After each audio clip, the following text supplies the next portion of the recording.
Bonjour l'ami, bienvenue sur ma chaîne pour parler d'un sujet qui, je le sens, a troublé pas mal de personnes qui ont grandi chez les témoins de Jéhovah. Un sujet que j'ai décidé de traiter après avoir regardé un discours de l'Assemblée régionale 2022, et qui illustre le point de vue des témoins de Jéhovah sur les études supérieures. Qu'est-ce qui pourrait empêcher quelqu'un d'entreprendre le service à plein temps? Et comment surmonter ces obstacles? Nous encourageons les jeunes à être bien attentifs au discours qui va suivre. Frère Mark Sanderson, membre du Collège central, prononcera le discours « Jeunes, faites des choix de vie qui vous apporteront la paix ».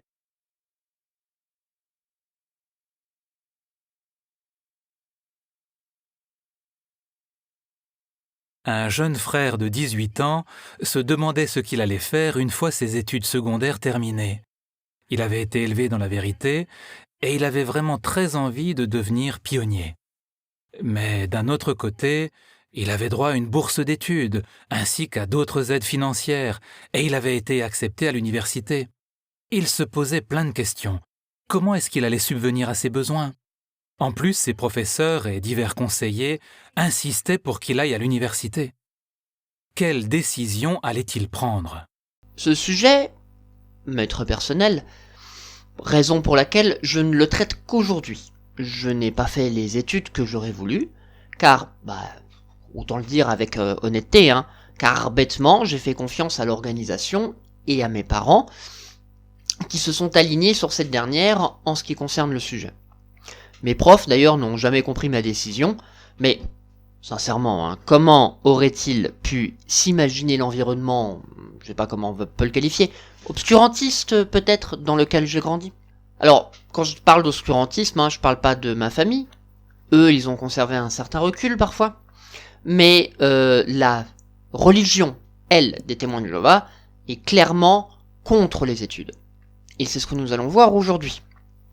Pour te mettre dans l'ambiance, l'ami, et aussi car je sais pas vraiment par quoi commencer, voici ce que dit le site de l'UNADIF sur le sujet, aux États-Unis bien sûr, mais je pense applicable dans le monde entier.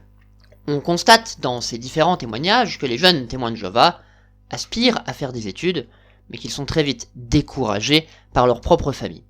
Effectivement, seuls 9% des témoins de Jéhovah obtiennent des diplômes de premier cycle, alors que la moyenne nationale est d'un peu plus de 30%.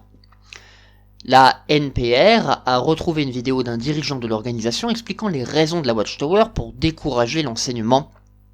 Tout d'abord, l'enseignement supérieur serait spirituellement dangereux, les professeurs pouvant essayer de remodeler la pensée des plus jeunes. La fin du monde étant proche, l'enseignement supérieur est également une perte de temps. Ils doivent plutôt utiliser leur temps à convertir d'autres personnes. Par ailleurs, l'enquête de Pew Research révèle que les témoins de Jéhovah perçoivent des salaires bien inférieurs à ceux des membres d'autres groupes religieux. Les familles seraient donc dans l'incapacité de financer les études supérieures de leurs enfants. Ça résume l'intégralité de la vidéo. Merci, au revoir, à bientôt. Non, on va quand même essayer de développer un peu plus ce qui vient d'être dit et surtout de l'illustrer et peut-être, pourquoi pas, de l'expliquer. D'où ça peut venir, ce rejet systématique des hautes études. Alors, forcément, on va commencer par ça, forcément que les témoins de Jéhovah perçoivent des revenus inférieurs. S'ils ne sont pas éduqués, ils ne peuvent pas aspirer à des métiers qui leur permettent d'avoir des revenus élevés. C'est une base. Ils sont incapables donc d'accéder à des métiers valorisants et rémunérés. Tout se tient. Et ce découragement, je l'ai ressenti toute mon adolescence, soyons honnêtes. Les adolescents de notre congrégation, notre assemblée, à l'époque, le ressentaient peut-être pas tous, mais en tout cas je l'ai perçu, c'est ceux de la génération suivante. Et ça, sincèrement, je le comprends d'autant plus quand on lit les tours de garde, en tout cas les tours de garde qui ont façonné une partie de ma vie. Tours de garde du 15 septembre 2015. Aujourd'hui, nous disposons d'une abondante connaissance sur la création et le déroulement du dessein de Jéhovah. Le monde vante les études universitaires et l'instruction poussée, mais les faits prouvent que poursuivre ce genre de choses cause souvent la perte de la foi et de l'amour pour Dieu. Voilà. sincèrement, entre nous, qu'est-ce qu'il prouve ? Ne serait-ce pas plutôt un bel aveu de la fragilité des arguments donnés par la Watchtower face à un point de vue plus éclairé venant de l'extérieur ? Et puis, des gens qui font des études et conservent leur foi, ça a aussi existé. Priver toute une génération de la chance d'accomplir son potentiel, sous prétexte que certains perdront leur foi en vous, dans le processus, eh bien, je suis désolé de le dire comme ça, mais c'est priver l'humanité dans son ensemble de trésors cachés. Et bien sûr, c'est priver ces personnes de la joie de l'accomplissement possible. Et je dis pas cela gratuitement. Aux États-Unis, des études indépendantes sur le sujet vont dans ce sens. Par exemple, le Pew Forum, qu'on va beaucoup utiliser dans cette vidéo, a réalisé en 2008 aux États-Unis ce qu'on appelle le US Religious Landscape Survey, qui démontre que les hautes études offrent des avantages tant au niveau personnel que social. Un mouvement religieux qui enlève ce choix à ses adeptes, par conséquent, mérite d'être exposé publiquement parce qu'il dessert la communauté dans son ensemble. C'est pour ça que j'ai décidé de faire cette vidéo après avoir vu l'Assemblée régionale des témoins de Jéhovah 2022, session du samedi matin. Mais des questions se posent. Quels obstacles pourraient vous empêcher d'entreprendre ou de poursuivre une carrière dans le service à plein temps ? Et plus important encore, comment pouvez-vous surmonter ces éventuels obstacles ? La Watchtower classe l'éducation dans la catégorie des tentations à éviter. Je sais, dit comme ça paraît ridicule, ça l'est probablement, mais ils sont subtils dans leur manière de présenter la chose. Plus que l'éducation elle-même, c'est souvent l'environnement universitaire qui est visé. Dans le petit monde de la Watchtower, aller sur un campus, c'est se confronter à toutes sortes de menaces pour sa spiritualité. Te rends-tu compte que tes enfants pourraient, je sais pas moi, être tentés de se droguer, de fumer, de regarder des films violents, voire immoraux, de pratiquer la fornication, de devenir amis avec des non-témoins de Jéhovah. Je suis pas en train d'exagérer le discours, Ministère du Royaume de juillet 2011. Dans quelque temps, une nouvelle année scolaire débutera. Vos enfants auront sans doute de nouvelles difficultés et pressions. Ah bon ? Quel genre de difficultés ? Voici la réponse. Vos enfants comprennent-ils clairement ce que signifie participer à des cérémonies nationalistes ou à des fêtes païennes, et pourquoi il est mal de le faire ? Sont-ils prêts à affronter les pressions qu'ils auront pour poursuivre de longues études, sortir avec quelqu'un, boire de l'alcool ou se droguer ? J'ai pas forcément envie de me moquer des témoins de Jéhovah et de leur vision du monde, parce que ils ne méritent pas, soyons honnêtes. Enfin, ils le méritent pas. Je veux dire, c'est pas rendre service que de se moquer d'une personne, mais j'aimerais faire réfléchir quand même sur ce qui n'est qu'une vision binaire des choses. L'école, ce n'est pas que cela. Et surtout, si vos enfants tombent dans tous ces pièges, c'est peut-être en raison d'un manque de confiance en eux, ou d'une tentative de compensation de la pression qu'ils ressentent à l'intérieur de vos assemblées. Bref, s'ils trouvent que l'herbe est plus verte de l'autre côté, ça peut peut-être venir justement de ce qui se passe dans les assemblées des témoins de Jéhovah. Parce que c'est facile de faire porter tout le chapeau sur les autres, mais une relation, ça se fait dans les deux sens. Le comportement excessif, les comportements excessifs dans leur ensemble sont souvent le signe d'un manque d'équilibre. D'expérience, je vous le dis, les comportements instables qui sont exacerbés peuvent avoir pour origine non une tentation externe, qui n'est qu'un déclic, qui n'est même souvent qu'une excuse, mais ces comportements ont beaucoup plus probablement pour origine un sentiment de vide et d'abandon couplé à une très faible estime de soi. Cela va générer dans les tréfonds de l'être une palette d'émotions changeantes, parfois autodestructrices, qui, de par leur tendance à alterner entre des phases d'idéalisation et de dévalorisation, vont amener personne à avoir ce genre de comportement. Si vos enfants tombent dans des pièges de ce genre de comportement, ce n'est pas seulement à cause de l'environnement scolaire, c'est aussi à cause de l'environnement mémétique, c'est-à-dire à cause de l'ensemble des idées qui circulent dans vos congrégations, c'est l'environnement de votre groupe social qui va peut-être favoriser ce genre de développement. Je le parle d'expérience. J'ai vu beaucoup de ceux de ma génération et de la génération d'après avoir une double vie, et quand on y réfléchit, quand on regarde les origines de ces doubles vies, c'est pas que l'environnement extérieur aux témoins de Jéhovah qui en est responsable. C'est une compensation par rapport aux pressions internes à vos assemblées. Parce que, nous l'avons déjà vu dans d'autres vidéos, grandir dans une assemblée de témoins de Jéhovah, c'est pas l'idéal pour se bâtir un ego sain.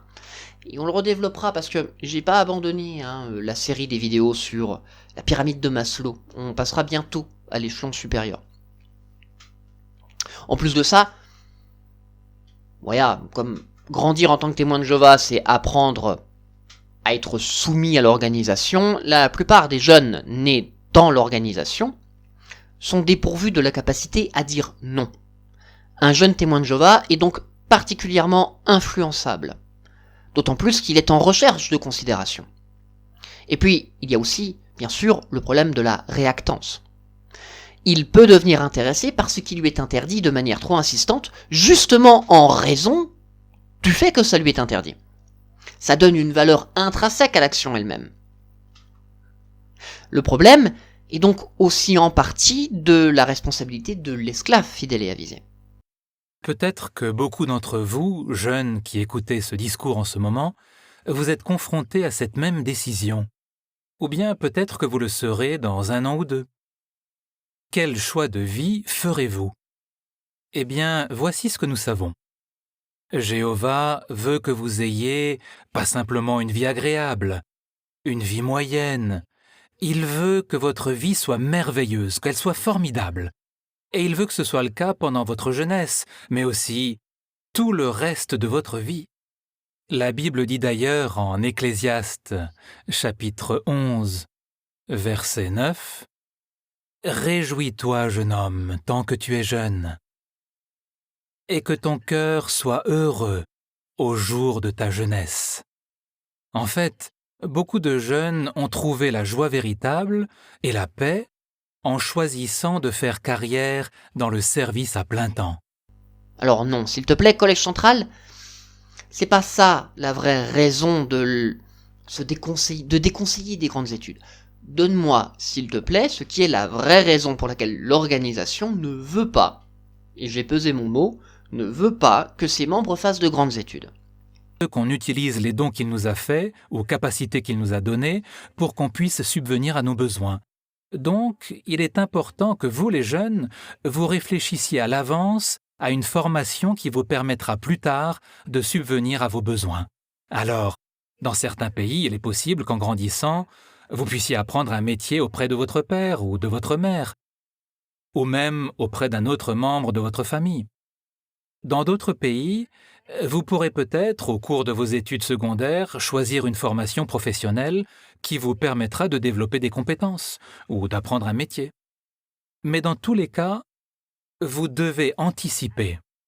Alors demandez-vous, quelle capacité est-ce que je possède et qui pourrait me permettre de gagner ma vie? Une sœur qui s'appelle Kelly avait un objectif bien en tête, celui de devenir pionnière. Qu'a-t-elle fait pour y parvenir? Voici ce qu'elle explique. Je devais choisir une formation qui me permettrait de gagner ma vie tout en étant pionnière. À l'adolescence, Kelly a choisi de suivre une formation professionnelle et ça l'a aidée à atteindre son objectif principal. Voici ce qu'elle dit. Moi, ce que je voulais vraiment, c'était être dans le service à plein temps. Tout le reste était secondaire. Que pense Kelly maintenant de la décision qu'elle a prise? Elle dit « Je ne pouvais pas prendre de meilleures décisions. » Elle n'a aucun regret. Jeunes frères et sœurs, vous pouvez surmonter ce premier obstacle en anticipant et en faisant en sorte de développer des savoir-faire qui vous permettront de gagner votre vie. Et ça va tout à fait avec la tour de garde du 15 juin 2011. Les jeunes doivent apprendre un métier pour pouvoir un jour s'assumer financièrement. Mais c'est prendre un risque que de les encourager à axer leur vie sur les études et la sécurité matérielle plutôt que sur le vrai culte. Bah voilà. Il faut pas qu'ils quittent le vrai culte. Tu as peur, Collège Central, que ta jeunesse te quitte, qu'elle utilise sa force à un profit qui ne serait pas le tien. Mais qu'est-ce qu'on entend exactement par service à plein temps? Eh bien, le service à plein temps, ce n'est pas une seule chose. Ça inclut de nombreuses choses. Par exemple, devenir pionnier permanent, que ce soit dans notre assemblée ou dans une assemblée voisine, ou peut-être dans une autre ville, dans une autre région, ou même dans un autre pays. On peut aussi participer à la construction de bâtiments liés au vrai culte, comme des salles du royaume, ou des salles d'assemblée, ou encore des antennes de traduction, ou même participer à la construction d'un Bethel. Et ça peut également vouloir dire remplir une demande pour rentrer au Bethel et devenir béthélite. En réalité, il existe quantité de possibilités extraordinaires qui s'offrent à vous, jeunes, si vous voulez entreprendre le service à plein temps. Non, ce que tu veux, Collège Central, c'est que ta jeunesse fasse ce que tu lui ordonnes. Tour de garde du 15 juin 2012. Si vous êtes sur le point d'achever votre scolarité, sans doute êtes-vous en bonne santé et avez-vous peu de responsabilités à assumer. Avez-vous réfléchi sérieusement à la possibilité de rejoindre les rangs des pionniers permanents? Les conseillers d'orientation croient sincèrement qu'il est dans votre intérêt de poursuivre de longues études et d'envisager telle ou telle carrière. Toutefois, leur confiance repose sur des institutions financières et sociales qui n'ont aucun avenir. En vous lançant dans une carrière théocratique, en revanche, vous travaillez à atteindre des buts qui en valent vraiment la peine, et vous vous assurez un avenir durable. Vous suivez ainsi l'exemple parfait de Jésus. Ce choix vous rendra heureux, il sera pour vous une protection, et il montrera que vous êtes résolu à vivre en accord avec vos engagements vis-à-vis de Jéhovah. Deux sous-entendus. Déjà, qu'il est impossible de remplir ses engagements envers Dieu si l'on fait des études. Et deuxièmement, qu'il est inutile de se fatiguer pour un monde voué à la destruction et qu'il est plus avantageux de le faire pour gagner sa place dans le paradis de demain. Pourquoi risquer de perdre l'approbation de Jéhovah au risque de perdre son ticket pour une vie éternelle? Mais à force de lire la Tour de Garde et toutes les autres publications des témoins de Jéhovah, eh bien, un jeune témoin finit par se convaincre que les hautes études sont une menace pour sa vie avec un V majuscule. Que ce serait gâcher un temps précieux et de précieuses ressources dans un monde qui est éphémère et qui n'a plus beaucoup de temps devant lui. C'est promouvoir que faire des études, ce serait promouvoir son orgueil et tomber dans le matérialisme, que ce serait faire preuve d'un manque de foi envers Jéhovah, et, bien sûr, que ce serait même l'insulter en doutant de sa capacité de prendre soin de nous. Bien, parlons de 3 choses qui pourraient être des obstacles. Voici la première, les inquiétudes financières. Comment est-ce que je vais subvenir à mes besoins? Eh bien, voyons ce que Jésus a dit en Matthieu, chapitre 6, verset 33. En Matthieu 6, 33, Jésus dit « Donc, continuez à chercher d'abord le royaume et la justice de Dieu, et toutes ces autres choses vous seront ajoutées. » Alors d'accord, Jésus dit « toutes ces autres choses », mais quelles autres choses? De quoi Jésus parlait-il ici? Pour le savoir, remontons au verset 25. Et voyons plus exactement de quoi Jésus parlait quand il a prononcé ces paroles bien connues. Verset 25. « Voilà pourquoi, je vous dis, arrêtez de vous inquiéter pour votre vie, au sujet de ce que vous mangerez, ou de ce que vous boirez, ou pour votre corps, au sujet de ce que vous mettrez. La vie n'est-elle pas plus importante que la nourriture, et le corps plus important que les vêtements? Donc, on vient d'identifier de quoi Jésus parlait ici. Il parle des nécessités de la vie, la nourriture, le logement, les vêtements. Mais maintenant, regardons les illustrations que Jésus prend à partir du verset 26. Il dit « Observez les oiseaux.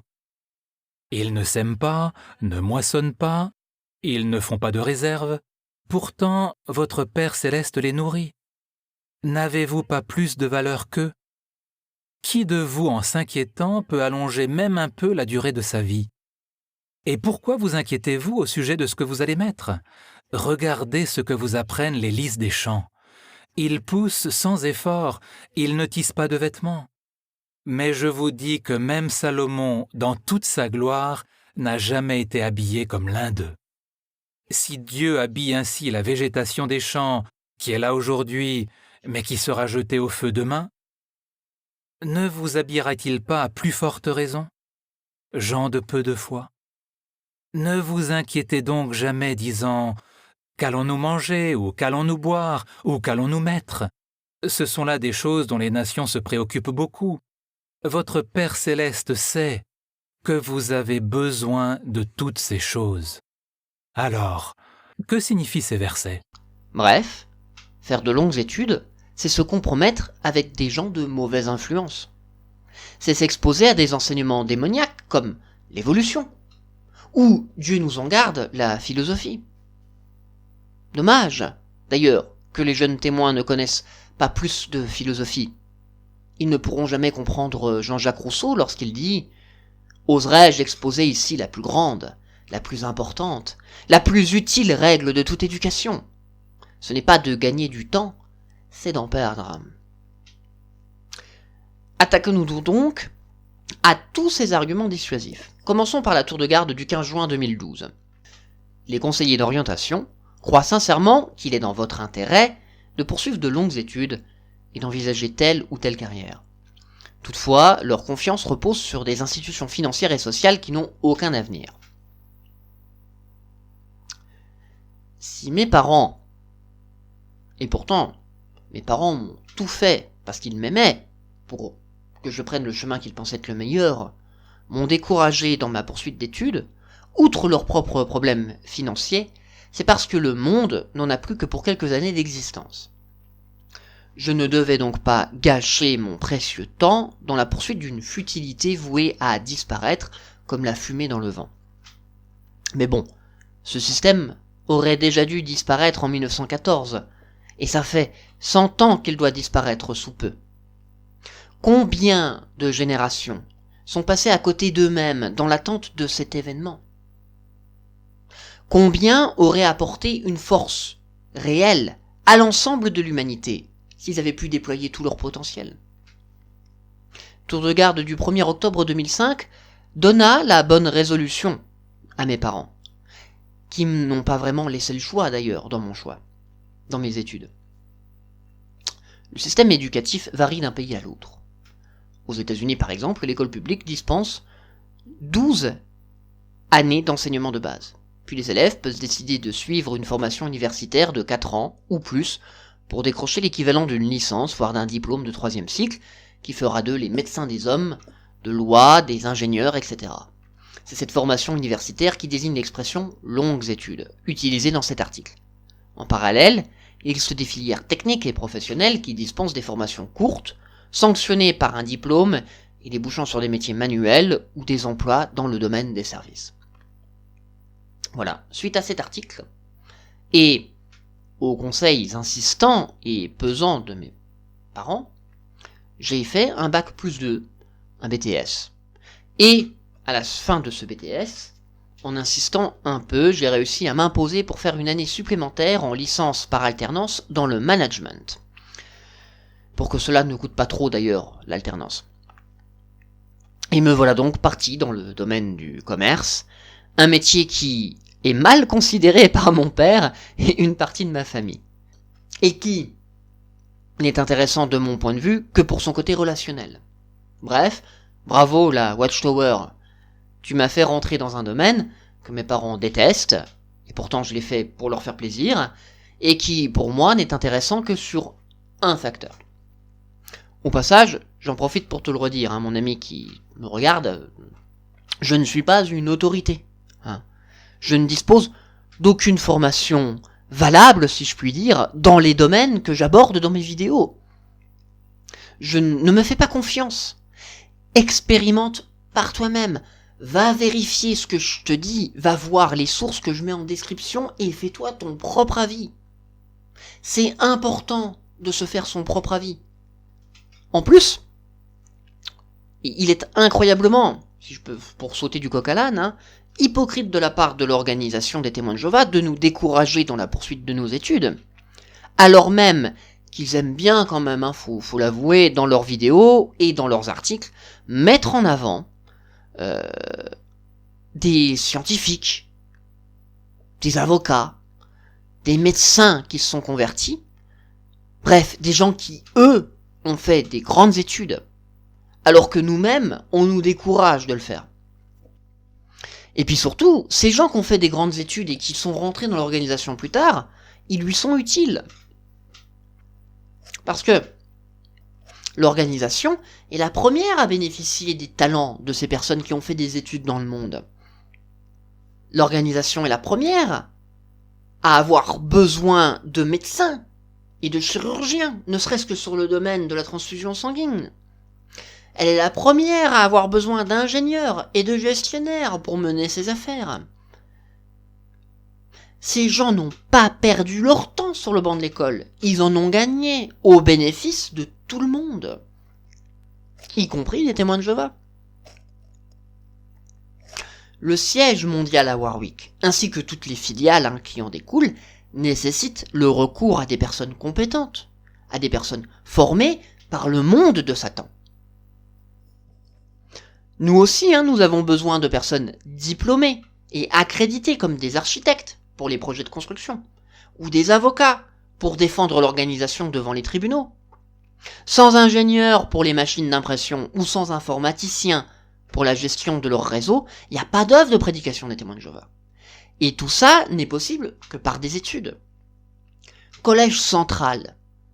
Mon ami, comment peux-tu d'un côté dissuader toute une génération de faire des études et de l'autre demander à ceux qui l'ont fait de s'engager quand même comme volontaires à ton service? Je croyais qu'ils avaient perdu leur temps. Du moins, c'est ce que disent tes articles. C'est ce que disent tes membres devant tout le monde en vidéo. Enfin, je veux dire, les anciens ont même reçu il y a quelques années comme mission de recenser les frères ayant des compétences afin de donner cette liste aux surveillants de circonscription pour qu'ils puissent ensuite les encourager à se porter volontaires dans, par exemple, les chantiers de construction. Enfin, faut savoir, comment dois-je me situer dans cette injonction paradoxale? Quoi que je fasse, je suis perdant. Quoi que fasse un jeune témoin de Jéhovah, il sera perdant. Vous voyez le paradoxe? Et autre argument. Alors, ça c'est probablement mon préféré. Parce qu'il me fut donné par un ancien de la congrégation d'Agno que j'ai fréquenté quand je faisais justement mes études par alternance, durant mon année de licence. Ce que m'a dit cet ancien, c'est que courir après les études, c'est faire preuve de matérialisme. Et c'est rechercher la gloire du diplôme. Nous étions en 2009, et alors je me souviens plus quelle référence il m'avait donné à l'époque. Par contre, cette idée était pas morte dans l'organisation, parce que je l'ai retrouvée de manière un petit peu atténuée dans la tour de garde du 15 juin 2011. Les jeunes doivent apprendre un métier pour pouvoir un jour s'assumer financièrement. Mais c'est prendre un risque que de les encourager à axer leur vie sur les études et la sécurité matérielle, plutôt que sur le vrai culte. Dans une de ses paraboles, Jésus parle de la parole du royaume qui peine à croître. À ce propos, il dit « Quant à celui qui a été semé parmi les épines, c'est celui qui entend la parole, mais l'inquiétude de ce système de choses et le pouvoir trompeur de la richesse étouffe les paroles et il devient stérile. Si vous élaborez pour votre enfant des projets d'avenir qui font passer la spiritualité après les objectifs profanes, vous étouffez probablement chez lui le désir de servir Dieu. » Alors, mettons de côté que Jésus ne parle pas à ceux qui font des études, mais à tout le monde. Et remarquons que le collège central mélange deux choses. Ce ne sont pas forcément les études qui causent l'arrogance et le matérialisme. Ce sont des attitudes liées au rapport aux choses. Et il est tout à fait possible de les exprimer alors même que l'on est un analphabète pauvre. Je dirais même plus. Cette arrogance des compétences que l'on a, elle est plus présente chez les gens qui sont sous-formés. C'est l'effet Dunning-Kruger. Moins on est compétent sur une chose, plus on est sûr de sa compétence. Bref, un imbécile est plus à même d'être arrogant que quelqu'un qui est formé. Je vous mettrai des liens en description pour vous expliquer ce que c'est que l'effet Dunning-Kruger, parce que il est manifeste chez beaucoup d'anciens. Et pas que. Ensuite, ce genre de comportement se retrouve dans toutes les catégories de population, y compris les moins éduqués et riches. Je dirais même que des personnes peu éduquées et matérialistes doivent faire encore plus d'efforts pour obtenir ce qu'elles désirent, et ont donc encore plus le risque de sacrifier leurs activités spirituelles pour y parvenir. Le problème ne vient pas de l'école, mais encore une fois de l'environnement culturel et mémétique dans lequel l'esprit s'est formé et a grandi. Qui plus est, certes, l'adage qui dit que l'argent ne fait pas le bonheur est connu, et pas que chez les témoins de Jéhovah, mais il n'est pas entièrement vrai. Peut-être es-tu surpris de m'entendre dire cela, mais je ne fais que constater quelque chose. Et c'est lié à pas mal d'études sur le sujet. Prenons pour point de départ un article sur le Huffington Post. Comme d'habitude, le lien en description. Afin de faire le point sur ce que nous savons sur ce cas. Je cite. Des chercheurs ont étudié le lien entre salaire et satisfaction personnelle. Si les deux semblent clairement liés, il y aurait une limite haute. En gros, oui, l'argent fait le bonheur, mais jusqu'à un seuil de satiété. Te souviens-tu de la pyramide de Maslow dont j'ai parlé un tout petit peu plus haut ? Eh bien, l'argent permet de remplir plus aisément les premiers niveaux, les niveaux liés aux besoins matériels et de sécurité. Problèmes de faim, de sécurité, j'ai même envie de dire même les problèmes d'appartenance peuvent être en partie comblés par une certaine aisance financière. Économie, l'argent fait bien le bonheur, mais trop en gagner n'aide pas. C'est le résultat d'une étude publiée par Nature. Il y a des seuils de satiété précises. Andrew Jebb, doctorant en sciences psychologiques à l'université de Purdue, dans un communiqué publié mardi 13 février. Nous avons trouvé que le revenu idéal annuel pour l'évaluation de sa vie est de 76 000 € et de 48 000 à 60 000 € pour le bien-être émotionnel, précise-t-il. Plus étrange, dans certaines circonstances, gagner plus d'argent que ce niveau n'améliore pas le bonheur. Au contraire, on se sentirait moins heureux. Ce qui, bien sûr, reste logique puisque l'argent ne permet pas de combler les niveaux supérieurs de la pyramide. Et trop s'attacher à lui ne fait alors que souligner la vanité de celui-ci à des niveaux qui ne justifient plus les sacrifices concédés pour l'obtenir, temps, perte de vie sociale, etc. Il faut donc, et ce n'est que mon humble avis, pour assurer son bonheur, comme en toute chose, avoir un point de vue équilibré sur la question du matérialisme, qui, bien que nocif à haute dose, a aussi sa place dans notre bien-être. Parce que nous ne sommes pas que des êtres de pur esprit. Nous avons des besoins physiques, nous avons des besoins sociaux, nous avons des besoins affectifs. Et une partie de ces besoins, surtout les besoins les plus basiques en termes de physique et de sociabilité, sont comblés par l'argent. Ou du moins peuvent être comblés quand on a un revenu suffisant. Et ça passe par les études, malheureusement, je suis désolé de le lire. Pour atteindre ces seuils, qui changent en fonction des pays et des économies dans lesquelles nous résidons, il faut tout de même avoir accès à certains métiers. Et donc, pour avoir accès à ces métiers, il faut faire certaines études. Sans cela, comment atteindre la sécurité de l'emploi, qui est tout de même une condition sine qua non pour combler la base. Ce que je dis est important, car même notre espérance de vie est conditionnée par notre catégorie socio-professionnelle.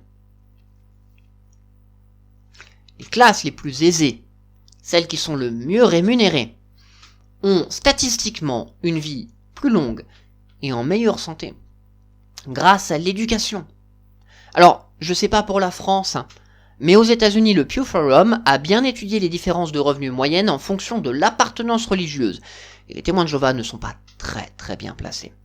La source est facile à vérifier, soit tu vas sur le Pew Forum, ce que je te conseille, c'est passionnant, soit tu vas lire un résumé sur economics.blog.nighttime.com, comme d'habitude, en description. Et voici ce qu'on peut voir.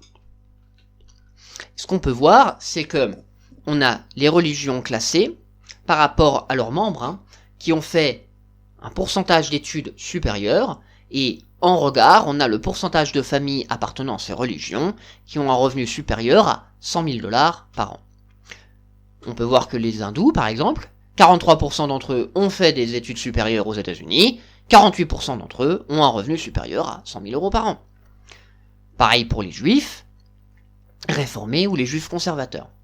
Et si on regarde les témoins de Jéhovah, 9% d'entre eux seulement ont fait des études supérieures, ce qui signifie que 3% seulement des témoins de Jéhovah aux États-Unis ont un revenu supérieur à 100 000 € par an. C'est logique, c'est cohérent. Il n'y a pas grand monde qui fait pire que les témoins de Jéhovah, si ce n'est les pentecôtistes. Enfin, je veux dire, même les mormons sont mieux placés que les témoins de Jéhovah. Et cela, ça a des conséquences. Parce que une population mieux éduquée, au-delà de sa productivité plus élevée, une population mieux éduquée est surtout plus soucieuse de sa santé et de celle des autres. Elle est statistiquement plus respectueuse de l'environnement. Et surtout, elle est plus à même de repérer et de lutter contre les idées toxiques. Sans l'éducation, il n'y a pas de lutte contre la superstition. Et sans cette lutte, notre monde ne serait pas devenu ce qu'il est. Si notre condition de vie s'est considérablement améliorée durant les 200 dernières années, c'est en grande partie grâce à des personnes éduquées, qui ont su partager leurs découvertes avec les autres. Alors bien sûr, il reste des combats à mener, mais cela ne se fera pas sans passer par la case transmission de connaissances. Limiter l'éducation, c'est limiter les choix de carrière des jeunes témoins de Jéhovah, c'est donc limiter leur capacité à se développer et à développer l'ensemble de la société. Bref, c'est du gâchis. Eh bien, parfois, quand quelqu'un prend une décision, on ne sait pas trop si c'est la bonne décision ou pas. Mais quand elle produit de bons résultats, qu'elle conduit à la réussite, quand les gens voient à quel point vous êtes heureux, que vous réussissez ce que vous entreprenez, la joie, la satisfaction que vous éprouvez, alors là, qu'est-ce qui se passe? Eh bien, peut-être que vos proches se rendront compte que votre décision était la bonne. La sagesse de votre décision se reconnaîtra à tout ce qu'elle produit. À présent, Autre réflexion, souvent entendue, se lancer dans des études, c'est faire preuve d'un manque de foi. Rien que cela. Tour de garde, 15 avril 2008. Peut-être n'est-ce pas un hasard, si dans les pays où il est courant de suivre de longues études, la croyance en Dieu est plus faible que jamais. Pour subvenir à ses besoins, le chrétien ne s'en remet pas aux formations poussées de l'enseignement supérieur, mais à Jéhovah. Jésus voulait nous faire comprendre que tout comme Jéhovah pourvoit aux besoins de toute sa création, il pourvoira à nos besoins à nous aussi. Tout ce que nous devons faire, de notre côté, c'est renforcer notre conviction que Jéhovah comblera nos besoins si nous le mettons en premier dans notre vie. Mais est-ce que ça veut dire que Jéhovah va nous servir tout ce dont on a besoin sur un plateau? Ok, bon, alors, vouloir prendre le temps d'assurer une certaine stabilité, c'est donc ne pas faire confiance à Jéhovah? C'est ça votre point de vue? Pourtant, en lisant ma Bible, je me rends compte que ceux que Jéhovah bénit sont bien souvent ceux qui prennent des mesures concrètes et qui disposent de plus de connaissances que leurs contemporains. Enfin, Jacob, dans l'Ancien Testament, il est non seulement rusé, mais c'est quasiment un vrai génésicien avant l'heure, si on lit le récit biblique. Moïse est éduqué dans toute la sagesse des Égyptiens, tout comme Daniel est l'homme le plus intelligent de la cour du roi de Babylone. Enfin, Jean de La Fontaine, qui pique comme souvent l'idée à Ésope, le résume parfaitement dans sa fable Le Charretier embourbé. aide-toi et le ciel t'aidera. Faire confiance à Dieu, ce n'est pas décharger ses responsabilités sur lui. Au contraire, ça c'est un comportement d'un croyant. C'est un comportement qui est décrié, qui est condamné dans les récits bibliques. Alors certes, je suis d'accord que Dieu donne et qu'il a fait le premier pas, mais il a trop de respect pour ma dignité, pour ne pas me laisser prendre ma part de responsabilité, pour ne pas faire mes propres pas, quitte à faire mes propres erreurs. Est-ce que tu te souviens, on en avait déjà parlé il y a quelque temps, du prologue de l'évangile de Jean. Jean chapitre 1, verset 1, que je vais te lire dans la version second 21. Au commencement, la parole existait déjà, la parole était avec Dieu, et la parole était Dieu. Nous avons passé un peu de temps avec ce texte. Quand il est écrit que la parole était avec Dieu, avec, nous avons souligné que ce avec rendait le terme grec plos. Ai-je précisé à l'époque que plos indique un mouvement en grec?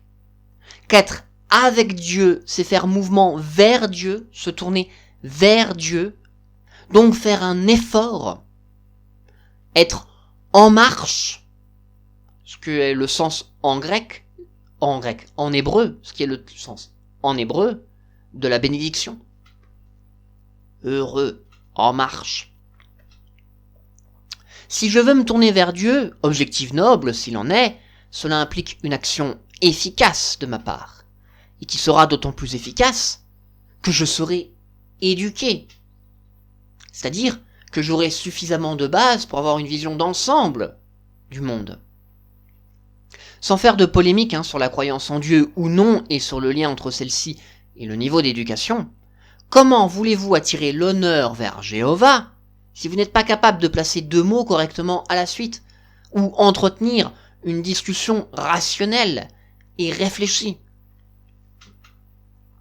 Si Dieu nous a créés, le meilleur moyen de lui montrer son respect, c'est justement de chercher à devenir mûrs pour nous montrer à la hauteur de notre rôle. Ce qui passe par, ça passe par l'éducation. Mais le Collège central a une objection à tout cela. Bien souvent, mes anciens frères et sœurs pensent qu'il est inutile de poursuivre des études car la meilleure formation vient de Dieu lui-même. Enfin, Dieu lui-même par l'intermédiaire de son organisation terrestre. Ministère du Royaume, octobre 2011.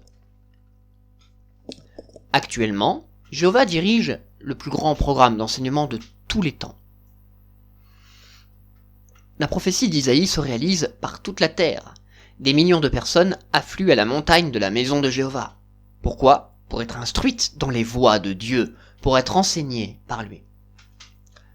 Bien sûr, ce programme divin n'est autre que la prédication. Comme d'habitude, quoi. Mais pas que. À tout cela s'ajoutent des formations spécifiques, proposées à des serviteurs de Jéhovah désireux d'accroître leur ministère. Les pages 4 à 6 en dressent la liste. Si notre situation nous empêche de recevoir ces formations, profitons-nous pleinement de l'instruction divine qui nous est portée. Les jeunes sont souvent incités par leurs professeurs ou d'autres à faire de longues études. Les encourageons-nous à fixer plutôt des objectifs spirituels et à rechercher la meilleure instruction qui soit, celle qui vient de Dieu. Si nous nous laissons instruire par Jéhovah, au maximum nous aurons une vie heureuse dès maintenant et un avenir éternel. Mes cousins faisaient pression sur moi pour que je choisisse une bonne carrière professionnelle. Ils faisaient ça parce qu'ils m'aimaient. Je savais que si je n'allais pas dans leur sens, je leur ferais de la peine. Nos relations allaient devenir tendues et ça m'angoissait. Mais je voulais montrer à Jéhovah que je lui faisais confiance en prenant le service de pionnier permanent. Comme ça, il pourrait me montrer que je pouvais être heureux à son service. Et puis je me suis efforcé de montrer à mes cousins qu'ils comptaient pour moi. Dans mes paroles et dans mes actions, je voulais vraiment qu'ils voient que je les aimais.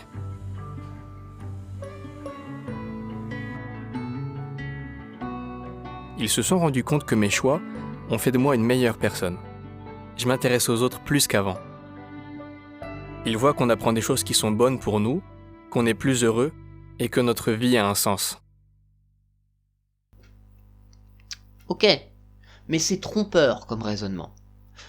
Aussi bénéfique soit cette éducation religieuse, elle ne permet pas à une personne de trouver un travail et donc de nourrir sa famille.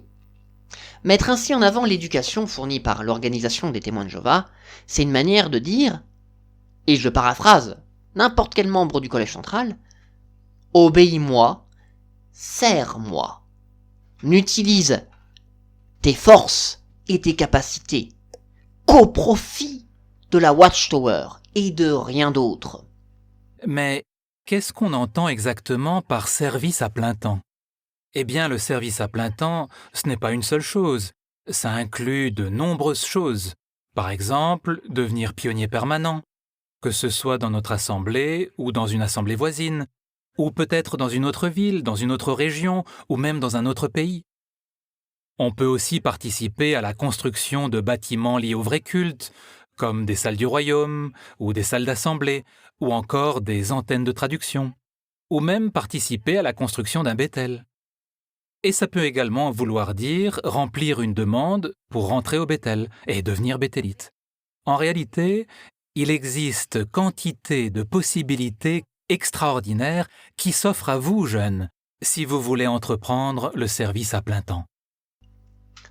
En fait, plus je me suis renseigné, plus j'ai fait de recherches pour écrire cette vidéo, plus je me suis dit que le vrai problème est ce qui vous force à vouloir ainsi mettre en avant votre propre formation. Eh bien, en réalité, le problème, c'est la peur. C'est la peur de l'influence que pourra avoir l'exposition à des systèmes de pensée qui sont plus construits et plus efficaces que le vôtre. Revenons à la tour de garde du 15 avril 2008. Quantité de gens les considèrent comme indispensables à la réussite. Seulement nombre d'étudiants sortent de ces établissements la tête remplie de théories pernicieuses. Des théories pernicieuses. En anglais, elles parlent carrément de « their mind filled with harmful propaganda ». Harmful. Dangereuse. Blessante. Ce qui peut sûrement englober la philosophie, l'évolution, ou la théologie, bref, tout ce qui a même de détruire la confiance dans les dires qui viennent des témoins de Jéhovah. Afin de combler ce qui pourrait être un besoin de la part de toute une génération, la Watchtower fournit donc ses propres écoles. Tour de garde du 15 novembre 2006. Outre cette formation permanente dans leur congrégation, les témoins de Jéhovah ont fondé d'autres écoles plus spécialisées. L'une d'elles est l'école de formation ministérielle, inaugurée en octobre 1987 à Pittsburgh, en Pennsylvanie. La première classe était composée de 24 étudiants anglophones. Depuis, des cours ont été donnés en 21 langues et dans 43 pays à des élèves, anciens ou assistants ministériels, célibataires, venus de 90 pays. Après une formation de 8 semaines, les diplômés reçoivent une affectation là où l'on a besoin d'aide dans leur pays ou à l'étranger. Fin 2005, plus de 22 000 ministres chrétiens avaient suivi cette formation. Leurs humbles efforts pour soutenir la cause du royaume et pour aider autrui ont été abondamment récompensés. Bref, l'organisation fournit ses propres écoles, où on y apprend à être le parfait témoin de Jéhovah, c'est-à-dire juste une vitrine. De plus, en me raccrochant à l'enseignement supérieur de Jéhovah, en théorie, en suivant ce genre d'école, je me préserve de l'influence néfaste de l'éducation du monde de Satan. Tour de garde du 1er septembre 2008 est d'ailleurs un exemple de manipulation pernicieuse sur ce sujet. Parce que elle demandait, et je m'en souviens parce que c'était juste avant que je fasse ma licence, elle demandait à ma jeune version, qui alors se tâte encore sur son avenir, si j'ai vraiment besoin de ce qui va suivre. Les jeunes sont souvent incités à essayer des choses qui passent pour normales. Voici quelques situations pouvant se présenter. Quelqu'un vous modifie de fumer une cigarette. Un enseignant bien intentionné vous encourage à poursuivre des études dans un établissement religieux prestigieux. On vous invite à une soirée où l'alcool, et peut-être même la drogue, circuleront librement, Quelqu'un vous dit « Ça t'intéresse de mettre ton profil sur Internet ?» Un ou une amie vous invite à regarder un film qui contient des scènes violentes ou immorales. Si vous vous trouvez un jour dans une de ces situations, que ferez-vous? Céderez-vous? Ou bien réfléchirez-vous attentivement à ce qui pourrait être la fin par la suite? Mieux vaudrait vous rappeler ceci: un homme peut-il amasser du feu dans son sein sans que son vêtement soit consumé? Ou un homme peut-il marcher sur les braises sans que ses pieds soient brûlés?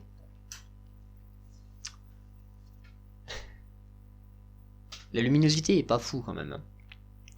Jamais l'idée n'est exprimée clairement. Elle est juste suggérée.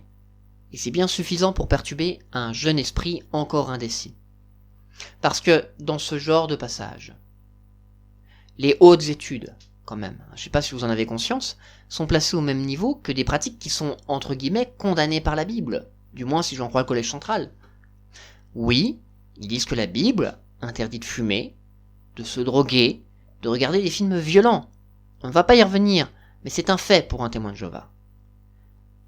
Et donc, dans cette liste des choses interdites par la Bible, on a un enseignant bien intentionné vous encourage à poursuivre des études dans un établissement prestigieux.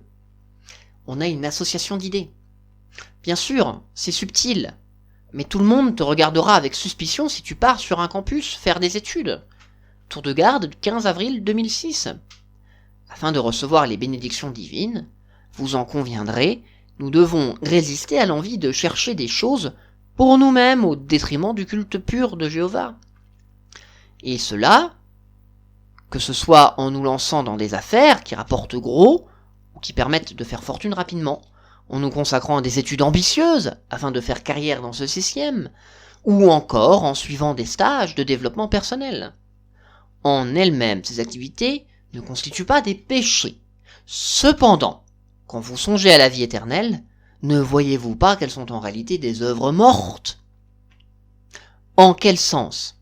Eh bien, sur le plan spirituel, elles sont mortes, vaines, stériles. Elles peuvent même conduire quiconque s'y consacre à la mort spirituelle. C'est ce qui est arrivé à certains chrétiens ouins du temps des apôtres. C'est aussi ce qui est arrivé à certains d'entre nous. Vous connaissez peut-être des frères et sœurs qui sont peu à peu désintéressés des activités chrétiennes et de la congrégation. Aujourd'hui, ils ont perdu l'envie de servir Jéhovah. Bien entendu, nous espérons qu'ils reviendront à lui, mais il n'empêche que la poursuite des œuvres mortes se solde par la perte de sa faveur et de sa bénédiction. Quelle issue malheureuse, n'est-ce pas? Et ça, je sais que vous êtes nombreux dans les commentaires qui vont me dire « Oui, mais tu comprends pas, c'est juste des suggestions que donne l'organisation des témoins de Jéhovah. » Alors non, à ces gens, je vais leur répondre qu'ils sont naïfs. Parce que voici ce que dit le livre que reçoivent les anciens pour les aider à gérer la congrégation. C'est les règles qu'ils sont censés faire appliquer dans leurs assemblées. Règles que la majorité des joueurs ne connaissent pas. C'est au chapitre 8. Dans l'encart, diverses situations qui nécessitent peut-être d'examiner si un ancien ou un assistant remplit toujours les conditions requises. Je cite, paragraphe 30. Le frère, ou un membre de sa famille qui vit sous son toit, suit de longues études. Si un ancien ou un assistant, sa femme ou ses enfants suivent de longues études, les choix de vie de ce frère indiquent-ils qu'il cherche d'abord le royaume? Apprend-il à sa famille à chercher d'abord le royaume? A-t-il du respect pour ce qui a été publié par l'esclave fidèle à propos des dangers de suivre des études? En d'autres termes, si tu suis des études, tu ne pourras pas avoir de privilèges dans ton assemblée, et si tu as déjà des privilèges dans ton assemblée, si toi ou un membre de ta famille suivent de hautes études, tu peux perdre tes privilèges. En d'autres termes, tu es puni pour ça. Si tu es puni pour une chose, si tu es puni pour avoir fait une chose, c'est que cette chose de facto t'est interdite. C'est pas une question de conscience. C'est un ordre qui t'est donné. Franchement, comment que ça se fait que j'ai pas percuté à l'époque? Comment ça se fait que toute une génération, aujourd'hui encore, n'a pas percuté de ce qui se passait chez les témoins de Jéhovah en ce qui concerne les hautes études? Alors, en ce qui me concerne, Peut-être qu'à 17 ans, j'avais pas les outils. Et ça se trouve, justement parce que les gens ne lisent que des choses de la Watchtower, ils n'ont pas les outils pour se rendre compte qu'on est en train de les manipuler. Dans un premier temps, le Collège central me dit que la poursuite d'études ou d'une carrière ne sont pas des péchés. C'est bien parce que ça, c'est vrai.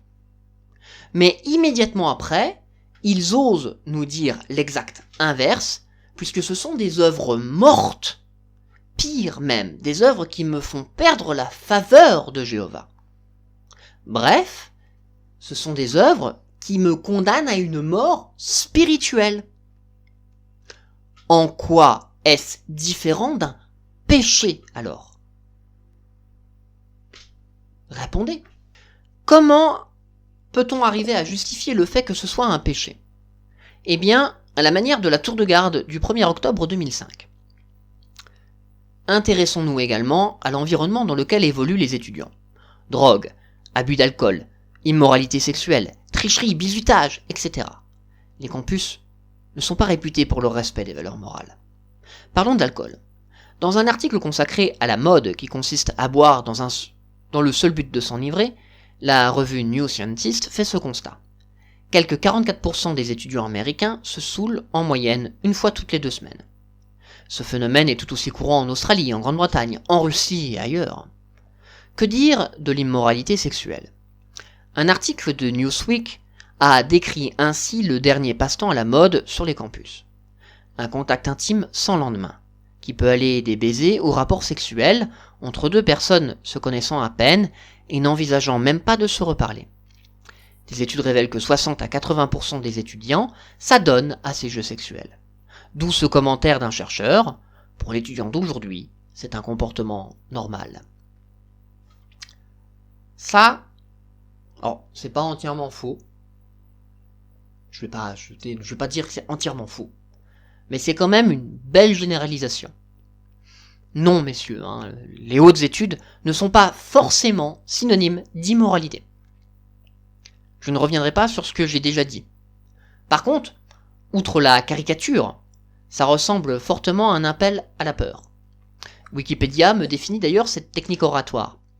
L'appel à la terreur est un raisonnement fallacieux dans lequel une personne tente de créer l'approbation d'une proposition en utilisant des menaces ou des peurs existantes.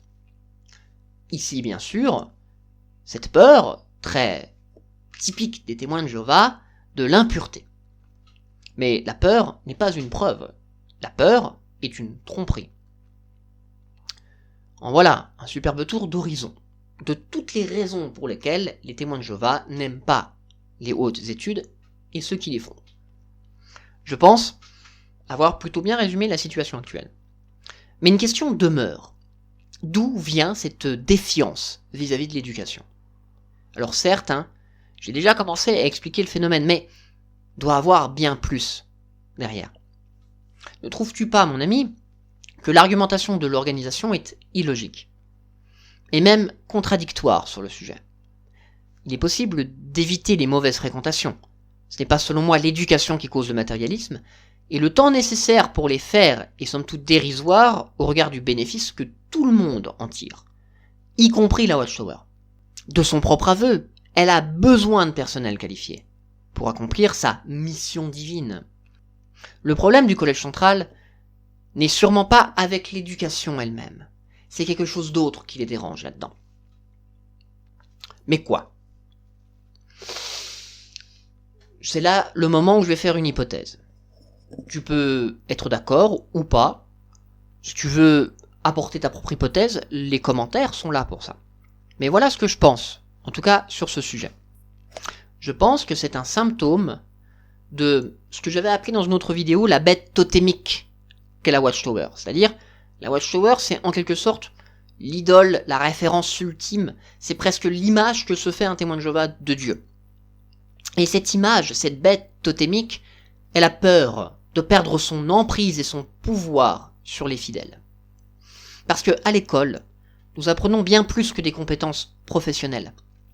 Nous acquérons aussi de quoi jauger des arguments. Nous acquérons des méthodes pour trouver nous-mêmes des informations. Bref, tout ce qu'il faut pour remettre en question la doctrine de l'organisation, et donc potentiellement sombrer dans ce qu'elle considère comme de l'apostasie. En aiguisant son sens critique, on se rend compte de la faiblesse argumentaire et de la mauvaise utilisation des ressources documentaires des revues des témoins de Jéhovah. Et pire que tout, on devient incapable de discerner les mensonges. Tout simplement car nous savons ce qu'est l'épistémologie. Et oui, voilà le seul danger de l'éducation supérieure. Un danger non pour les jeunes témoins de Jéhovah, mais un danger pour l'organisation et leur memplex tutélaire. Ils ne peuvent pas, en l'état des choses, se permettre que la vision des dirigeants soit contestée, parce que cela nuirait à ce désir déformé de l'unité qui fonde le fonctionnement interne même de l'organisation. C'est pour défendre cette autorité centralisée que tout est fait pour décourager les études, selon le même mécanisme que celui qui conduit à exclure et à punir toute tentative de remise en question. La remise en question étant perçue comme une attaque des forces du mal, ou comme une maladie. Par voie de conséquence, les études sont donc taxées des mêmes risques. Le risque de devenir malade spirituellement. En fait, je n'ai pas affaire à une situation compliquée. Ce n'est qu'une politique de contrôle de l'information, tout ce qu'il y a de plus banal. Le danger, c'est le pouvoir que renferme le savoir. Oula. Faut que j'explique en détail ce que j'entends par pouvoir et par savoir. Ouf, alors ça va pas être facile. Alors attention, je ne fais pas ici référence à cette dualité pouvoir-savoir qu'on va retrouver dans tellement d'œuvres de fiction ou sur l'utilisation du savoir pour accroître son pouvoir. C'est pas dans ce sens-là que je parle. Enfin, pas seulement. Non, pas seulement. Dans mon esprit, se trouve aussi la définition qu'avait donnée Michel Foucault sur la question du savoir et du pouvoir. Et donc, l'interaction de ces deux notions dans sa philosophie. Le savoir, c'est les méthodes et les contenus qui sont acceptés dans un moment et un domaine défini. Et le pouvoir, c'est l'ensemble des mécanismes reconnus comme légitimes pour induire des comportements ou des discours. Je ne désigne donc aucune entité ou transcendance. Je désigne, quand je parle de savoir et de pouvoir, une interaction dynamique entre deux pôles qui déterminent ce qui est acceptable ou accepté dans un environnement culturel et temporel et spatial donné. Ici, les témoins de Jéhovah. Je ne décris pas un principe général ou universel, juste une manière d'approcher une question. Je m'en fous en fait de la légitimité de tel ou tel argument. Moi, ce qui m'intéresse, c'est en quoi ils sont perçus comme légitimes. Je sais pas si j'arrive à transmettre cette nuance à toi qui es derrière ton écran. Je vais essayer de développer, mais j'aurais dû l'écrire. Ça m'est venu comme ça.